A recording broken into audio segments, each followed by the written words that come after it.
Tell me a little bit about Steve there. Steve is a terrible, terrible piece of taxidermy, like really bad. So we decided that we wanted to have Steve guarding the establishment with his little mini AK-47. Yeah, he looks like he's locked and loaded and ready. He's got a look in his eye. He does. He's got his eyes on the door. Somebody to come in the door with bad intentions. Right. Mess around and find out, you terrible piece of taxidermy. Did you trade him for a few Morgan dollars or something? You never know what somebody's going to walk in here with, and Steve just happened to be one of those pieces.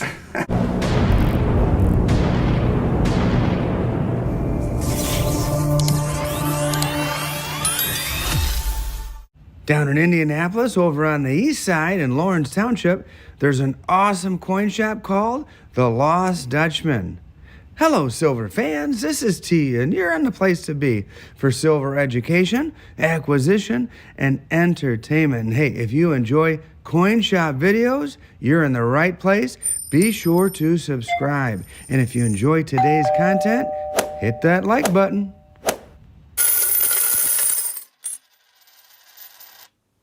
T.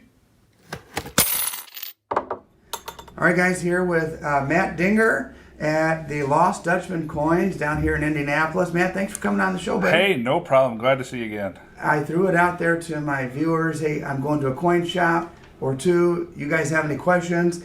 And you haven't seen these. No, I have no idea what's coming. Pull them out of my pocket, and I've got some questions here for Matt. And so you got the whole variety here. I'm just going to start rattling them up. But sure, go for it. Here we go. But the first one, though, I was watching something on put out by the American Numismatic Association, which I am a member. I was talked into it by my buddy Russ. Rare coins ignore recession. So that was the statement in the article. It was a good article, but is that true? I mean, you've been doing this for decades. The high-end stuff, is it recession-proof, or do you see ebbs and flows as we may or may not be going into a recession? Just like with any other market, I mean, you run into the ebbs and flows, the ups and downs, but I think they're onto something there. I mean, rare coins just tend to be on this, not a real fast spike upwards, but just this gradual incline over the years. Yeah. You can look back at auctions. You know, that's the best part about having companies like Heritage that put all of their records out there. You can go back and research these things and look at the market yourself. Okay. So yeah, I think so. I mean, in our business, the coin business is kind of almost even itself recession-proof because, in times of recession, unfortunately, people do need money. So they bring stuff, they go digging in closets and bringing out stuff that they need to sell. And then in the good times, people have, expendable income that they want to put into things like rare coins. So, but yeah, looking at the markets over the years, I think that's just a general kind of slow upward climb. So, you got a 16D Mercury dime sitting in your safe. You don't have to worry about, a year from now, and we're in the middle of a recession, and things are worth half of what it was previously. Rare coins are always rare. Yeah, that's a good statement. Dude named Daddy Silverbucks has a YouTube channel, also a good dude. What percentage do you pay for coins according to Redbook when they walk in the door? Do you even look at Redbook, or do you look at eBay, or how do you know how to price a coin or offer a guy a fair offer when he comes in? Okay, so Redbook is a great guide to tell you if your coin is rare or not, but pricing wise, most of the time it's not accurate, simply because they have to compile all that data before they even release the book. So a lot of the times your data is a year old, a year and a half old. So the Redbook pricing is not great. So if you brought me a coin, the first thing I would do would be to look at something like a gray sheet. Look at the bid on that coin. But that's not the only thing you do when you're trying to figure out what a coin's worth. You have to sometimes make sure that the gray sheet's even keeping up with the market. So you have to look at things like auction comps.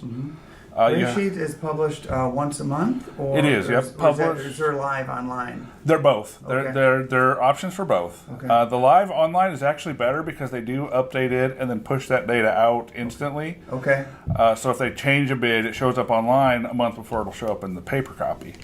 Paper copy is a lot easier, especially for dealers at shows. So you walk around with a magazine. It's a lot easier than carrying a laptop or a tablet with you to get that data. So what I'll do is I'll look at a gray sheet number, and then from there I will verify that number with auction comps. Basically, I'll see, okay, so is gray sheet on the money here? They're a little high, they're a little low. Sometimes they're a lot high or a lot low, depending because the market changes. And then from there, obviously, we can, depending on what my stock levels are of a certain item. Say I have 10 SVDBs in stock, and somebody brings in an SVDB. Well, I can't quite offer as much for that coin as I would if I I didn't have any or I needed one. So. Well, thanks for clarifying that. Yeah. And kind of another question, very similar, came from a buddy of mine on YouTube named Cash and Coins, another great channel. Pre-33 gold, and Okay. he basically same question, but pre-33 is there's a bit of a mystique about pre-33. I personally love it. And is pre-33 treated different than any other numismatics that walks in the door? Yes and no. I mean, most pre-33 that just walks in off the street is going to be a common date coin in a common condition. So Probably beat up a little bit? sometimes, I mean, it's just a coin that did its job, was circulated, and so when a pre-33 piece comes in the door, we have to look at the condition of the coin and then the date. And then from there, we determine whether it's a coin that's going to be priced on a small premium above the melt value because it's classic, or if it's a much better date, then obviously you go down that road. I remember going to auctions back in the day, and you'd see pre-33 and it'd have scratches on it, and basically it was just going for bullion value. And this is when I would attend auctions 20 years ago. Sure. The worm has turned, and now pre-33, even kind of beat up, seems pretty collectible. It's catching people's eyes like it wasn't 20 years ago. Yeah, that's a good point. I mean, and we see that too. Even coins that, like ex-jewelry pieces, they still command a premium. I mean, you figure say a $2.50 gold piece is 0.1204 of an ounce of gold, which today is what, about $200? Even an ugly one brings $250, $260. So even there's that premium. Though 80 to 85% of that coin's value is determined on its intrinsic metal value, there still is that premium even for the low end stuff. Okay, a viewer named Jeff Flava Flav. I'm not sure if I pronounced that right. It might be LaFlav, but it says the new NGCX grading system. Oh boy, that's a big topic. We're going from ditching the up to 70, replacing it with a 1 to 10 scale. Thoughts? Is it muddying the waters? Is it something good and exciting for the hobby? What's your thoughts, man? So I have a lot of thoughts about this. The modern coin industry for years has been the realm of the mass marketers, the telemarketers, the guys you see on TV late at night with coins in cherrywood boxes. That's been their cup of tea. That's been their area where they like to tread. They don't tend to get into the classic stuff. And I think that by going to this 10-point system, they're looking to appeal to other collectors that maybe don't deal in coins or don't know coins, because basically everything else, collectible-wise, that's graded, is graded on a 10-point scale. Comic books, stamps, sports cards. That's all graded on that 10-point scale. So I think they're trying to cross-promote that while only offering this program to a few people, which I thought was the interesting part. Okay. You or I That's could right. not submit to them. Exactly. They're only offering it to select people who are going to use that product for whatever marketing they have envisioned for it. Oh, okay. So is that the folks on TV are going to be selling that? I don't know the exact companies, but I think that's probably the first place you're going to see it is nestled very tightly in a very fine cherrywood box, offered at quite a bit more money than you're used to seeing that stuff at. Interesting. So, I mean, do you favor the old school way, or do you think this is going to catch on and everything will be on a 10-point scale? And this might be the trial run for switching it over to that scale. Yeah. Though you have guys like me that have been doing this for 20 years, that's all we know is the Sheldon scale, the 70-point scale. Yeah. So, they're going to print us a cheat sheet. They're going to. Yeah. So, it's definitely an interesting thing. Personally, I don't love it.